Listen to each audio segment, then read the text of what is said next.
కార్యక్రమాన్ని వీక్షిస్తున్న మీ అందరికీ నా ప్రేమపూర్వకమైన షలోమ్ అండి.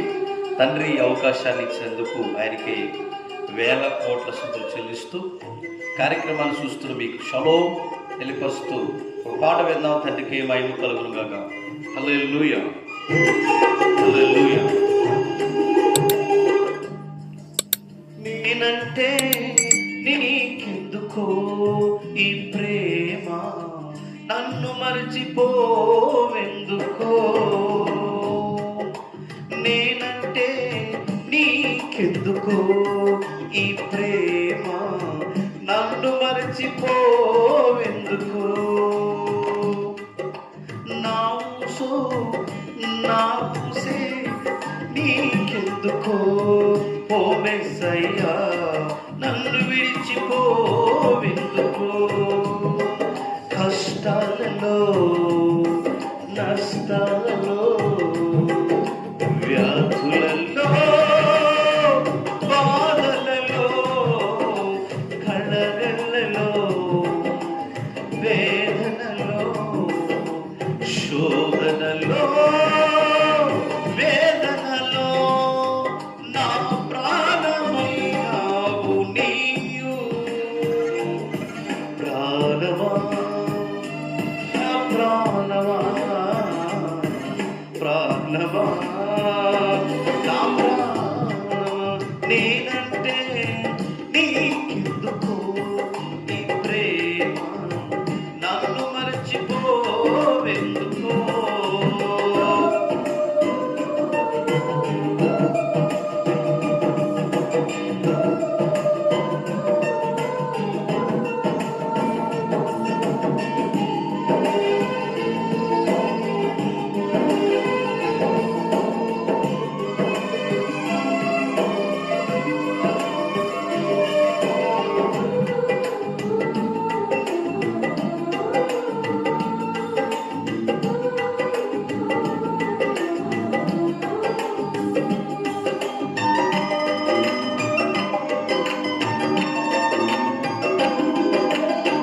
నిన్ను మర్చిపోయినా నన్ను మర్చిపోలేవు, నిన్ను విడిచిపోయినా నన్ను వీడిపోలేవు.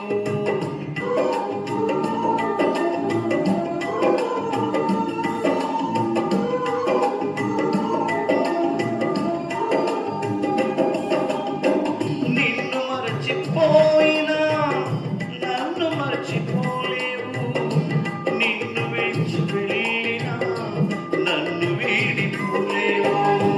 ఎందుకింత ప్రేమ నాపై మెస్సయ్యా,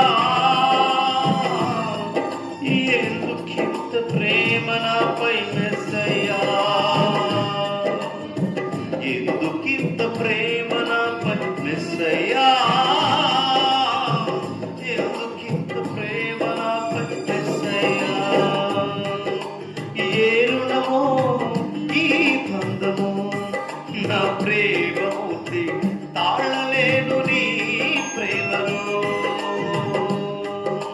నేనంటే నీకెందుకో ఈ ప్రేమ, నన్ను మర్చిపోవెందుకో. నా ప్రాణమైనావు నీవు. ప్రాణమా నా ప్రాణమా, ప్రాణమా నా ప్రాణమా.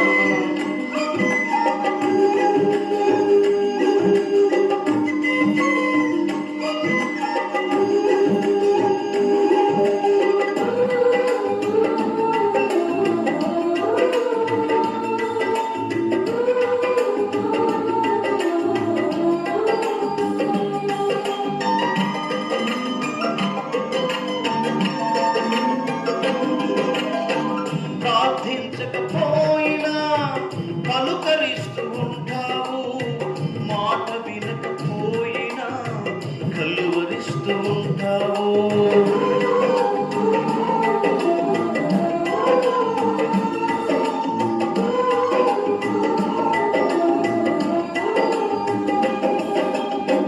ప్రార్థించకపోయినా పలుకరిస్తూ ఉంటావు, మాట వినకపోయినా కలువరిస్తూ ఉంటావు.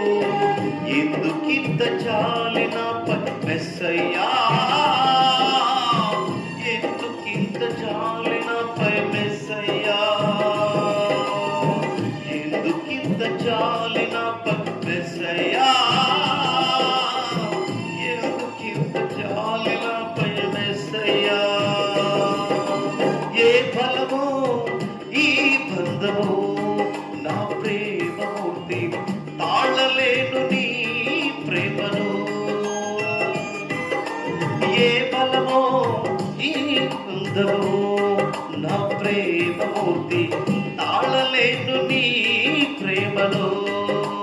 నేనంటే నీకెందుకో ఈ ప్రేమ, నన్ను మరచిపోవెందుకో. ప్రాణమా నా ప్రాణమా,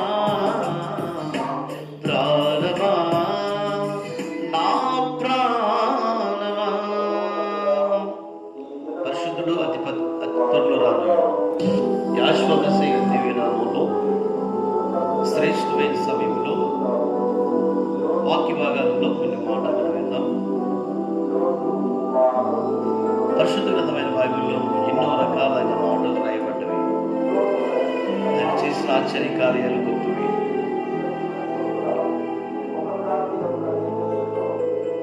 ఆయన ఇచ్చినట్టు మాటలు చాలా ప్రేమ కలిగిన మాటలు. ఈ శ్రేష్టమైన వాగ్దానాల్లో, ఈ గ్రంథాల్లో రాయబడిన మాటలు మనం నేర్చుకుందాం.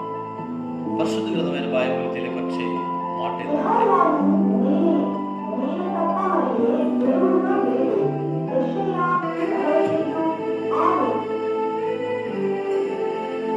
పరిశుద్ధ గ్రంథమైన బైబిల్లో చెప్పే వచనాలు, వాక్యాలు, వాగ్దానాలు ఏంటంటే, ఎఫెసీ పత్రిక 5:18 చాలా మాటలు, విలువైన మాటలు రాయబడ్డవి గ్రంథాల్లో.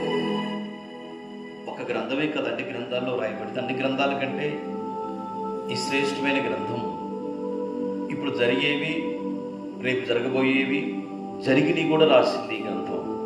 అందుకనే ఈ పవిత్ర గ్రంథం. ఇది చదివినప్పుడు ఎంతో బలపడ్డామంటే చాలా విలువైన గ్రంథంలో కొన్ని మాటలు చెప్పేది ఏంటంటే, గ్రంథంలో రాయబడిన మాటలను మేము తెలియపరుస్తున్నాను, ఈ వాగ్దానాలుగా తెలియపరుస్తున్నాను. ఎఫెసీ పత్రిక 5:18 మరియు మద్యంతో మత్తులై ఉండకుడి, దానిలో దుర్వ్యాపారం కలదు, అయితే ఆత్మపూర్లై ఉండండి అని రాయబడింది. మద్యాన్ని సేవించేవారు చాలామంది, వాళ్ళ కుటుంబాలు ఆగమైపోతూ ఉన్నవి. అంటే కష్టార్జితాన్ని, మద్యాన్ని సేవించవద్దని బైబిల్ చెప్తూ ఉంది. మీరు ఎందుకు తాగుతారు? తాగొద్దు. వాటిని ఆపు చేయండి. మత్తు పదార్థాలని, సిగరెట్ కానీ, గంజాయి కానివ్వండి, ఏమీ మీరు స్వీకరించవద్దు. ఎందుకంటే అది నిషేధమైంది. బైబిల్ తెలియపరిచేది దాని జోలికి మీరు వెళ్ళొద్దని ప్రపంచం అంతా చెప్తూ ఉన్నారు.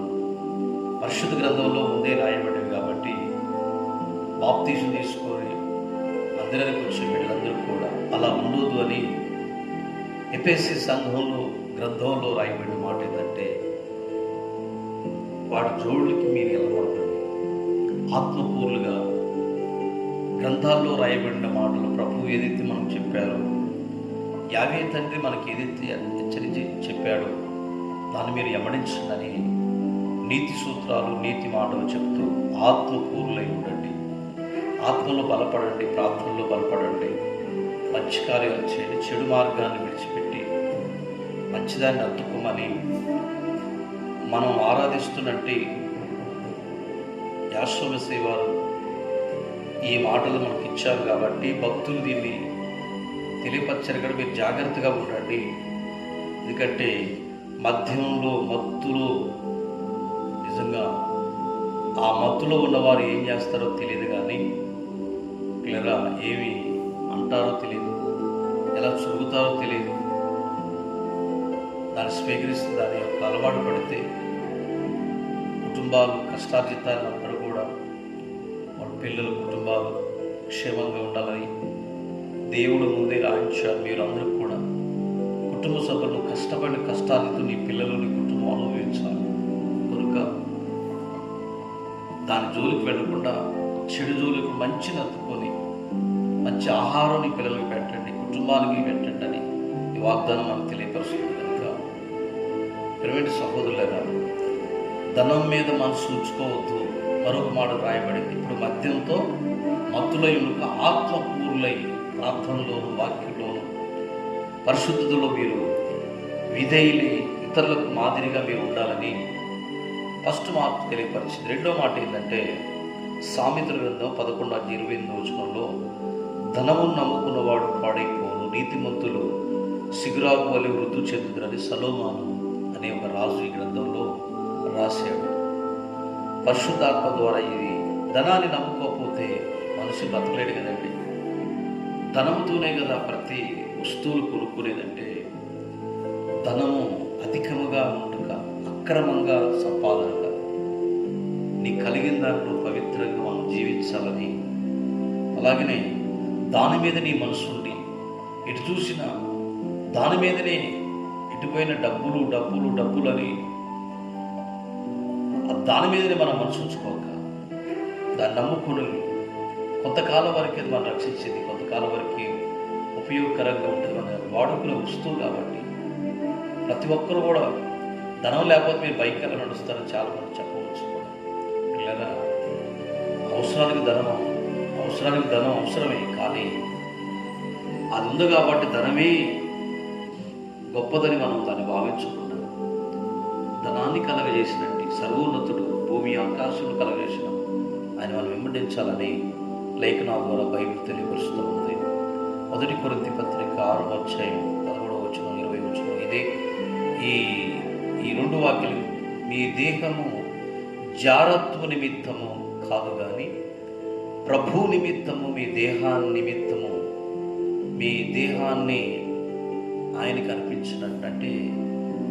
ఈ దేహంలో ఏది చెడు కానివ్వండి, చెడు అలవాట్లు వేరే, మంచిని మీ దేహాన్ని ఉంచుకోనండి. సబ్బులు పెట్టి ఎలా కడుగుతారో, మేకప్లు ఎలా వేస్తారో, కనుక హృదయాన్ని కూడా పవిత్రంగా ఉంచుకొని మీరు మాట్లాడే ప్రతి మాట మీ దేహంతో జాగ్రత్తలు జరగకుండా మనం కాపాడుకొని ఇతరులకి మాదిరికరమైన జీవితాన్ని జీవించాలని బైబిల్ మనకు తెలియపరుస్తూ ఉంది. సామెతలు 16:18 నాశనముకు ముందు గర్వము నడుచును, పడిపోవటానికి ముందు అహంకారమైన మనసు నడుచును రాయబడింది. పడిపోవటానికి ముందు అహంకారం, గర్వం మనలో ఉండకూడదు అని మన లేఖనం తెలియపరుస్తుంది. కాబట్టి గర్వించకుండా అందరూ కూడా సాధువైనటువంటి మంచి మనసు కలిగి పవిత్రులుగా మనం జీవించాలని వాగ్దానం తెలియపరుస్తుంది. కాబట్టి సామెతల గ్రంథం నిజంగా 10:4 బద్ధకముగా పనిచేయవాడు దరిద్రుడగును, శ్రద్ధ గలవాడు ఐశ్వర్యవంతుడుగా బద్ధకంగా పనిచేయకుండా కదలకడలేసి పని సాధించుకొని కష్టపడి చెమటొచ్చి సువార్త ప్రకటించి చెమటొచ్చి మంచి మాటలు మంచి నీతి ప్రకటించి ప్రసాదింపచేసి అందరినీ కూడా ఆయన వైపు తిప్పి ఆయన బిడ్డలుగా మనం అందరూ కూడా గర్వించకుండా నేనే గొప్పవాడిని అనుకోకుండా ప్రేమతత్వాన్ని నీకు తెలియపరచినట్లుగా బద్ధకంగా చేయకుండా కష్టపడి పనిచేసేవారుగా ప్రతి పనిలో చేతులు మనం ఏం చేయాలట, మన బైబిల్ చెప్పేమాట పని చేయకుండా భోజనం చేయదట. ఏదైతే మనం పని చేస్తున్నామో ఆ వృత్తిలో కష్టపడాలని లేఖనం చదివిస్తుంది. కాబట్టి ప్రతి వారు కూడా దరిద్రుల్లో అవుతున్న కారణం ఏంటంటే పని చేయకుండా బద్ధకంగా పిల్లల్ని చదివించలేకపోతున్నారు. పని దొరకకపోతే అది వేలు లెక్క, పని ఉండి కూడా పోకపోతే బద్ధకంగా పనిచేసే వ్యక్తులు. కనుక మనమందరం కూడా బద్ధకంగా ఉండకుండా సులువుగా పనిచేసి అనేక ప్రాంతాలకు సువార్త ప్రకటించేవారుగా ఎలాగైతే ఉన్నారో అలాగనే మనం పనిచేసే వ్యక్తులు ఉండాలని బైబిల్ తెలియపరుస్తుంది. కాబట్టి ప్రతి ఒక్కరు కూడా మనము ఆయన సన్నిధిలో గర్వించకుండా దేహంతో దేవుని కనపరచాలి. అలాగనే ధనం మీద మనసు ఉంచుకోకుండా మద్య తాగుతూ తినచ్చు రకరకాలైన మనం అలా కూడా పవిత్రమైన హృదయం కలిగి ఇతరులకు మాదిరిగా మన లేఖనాల్లో ఏదైతే నీతి సూత్రాలు రాయబడి దాని ప్రకారంగానే అనేకులకు మాదిరిగా మనం ఉండాలని ఇన్ని విషయాలు బైబిల్లో నీతి సూత్రాలు కనుక ప్రతి మనుషులు ప్రతి ఒక్కరూ కూడా గ్రంథంలో రాయబడిన మాటలు ప్రభు చెప్పినట్టు మాటలు మనం వివరించి పరిశుద్ధులుగా పవిత్రులుగా ఉండాలని ఈ లేఖనాల ద్వారా మనకు తెలియపరుస్తుంది కాబట్టి కనుక మనం ఈ స్థితిలో ఉన్న ప్రభు వారు మనకు హెచ్చరిస్తూ ఉన్నారు. యాశ్వత సేవ మనం ఎవడించే వ్యక్తులుగా ఉండాలని కోరుకుంటున్నాం. ధనము నమ్ముకోవటం అంటే ధనం మీద మనసు పెట్టుకోకూడదు. దాని మీదనే మనం మనసు ప్రజల మీద, పేదవాళ్ళ మీద ఆ ధనాన్ని దాచుకొని లక్షలు వేల కోట్లు బీరువాలో పెట్టుకోకూడదు. కనీసం దానం చేసే వ్యక్తులుగా, పొరుగుమానికి సాయపడే వ్యక్తులుగా ధనం ద్వారా నీకు ఇంతవరకు ఇచ్చాడు, వాహనాలు ఇచ్చాడు, ధనాలు ఇచ్చాడు, దాని మీద నీ మనసు ఉంచుకోకుండా అనేకులు ఖర్చు పెట్టే వ్యక్తులుగా, పేదలకి వద్ద అన్నం పెట్టే వ్యక్తులుగా, మన ప్రభువు ఏదైతే నేర్పే దాని ప్రకారం చేసే వ్యక్తులుగా, మనుషుల జీవితాల్లో పాడు చేసే అత్యంత ప్రమాదకరమైన అలవాటు నుండి వేరు చేసి తండ్రి యొక్క సన్నిధిలో మనం మంచి ప్రవక్తం కలిగిన వారుగా ఉండి ఆ పరలోక రాజ్యానికి చేరే వ్యక్తులుగా ఉండాలని మన గ్రంథాలు చెబుతున్నాయి. కాబట్టి మనందరం కూడా గర్వించుకుంటాం. మనుషుల ఏళ్ళ కోపతాపాలు లేకుండా కీర్తన గ్రంథంలో రాయబడి ఉంటుంది. 37వ అధ్యాయం కోపం మానుకున్న అగ్రహం విడిచిపెట్టము. నిజంగా కోపం మానుకోవాలట. కోపాలను వాళ్ళు కోపతాపాలు మానుకున్న వ్యక్తులుగా జీవితం. అటు కృప, దయ, కనికరం మన కుటుంబాల మీద ఈ వాగ్దానాలన్నీ కూడా దీవించుగాక. ప్రార్థన. కృప కలిగిన తండ్రి పరిశుద్ధుడు, ఎందరైతే కార్యక్రమాన్ని వీక్షించారు వారిని వారి పిల్లల కుటుంబాలు దీవించారు. ఈరోజు శుభకార్యాలు, పెళ్లి రోజు, ఈ వాహన వేడుకలు వారి కుటుంబ ప్రార్థన జరిపించుకున్న ప్రతి వారిని దీవించి ఆశీర్వదించుకోండి.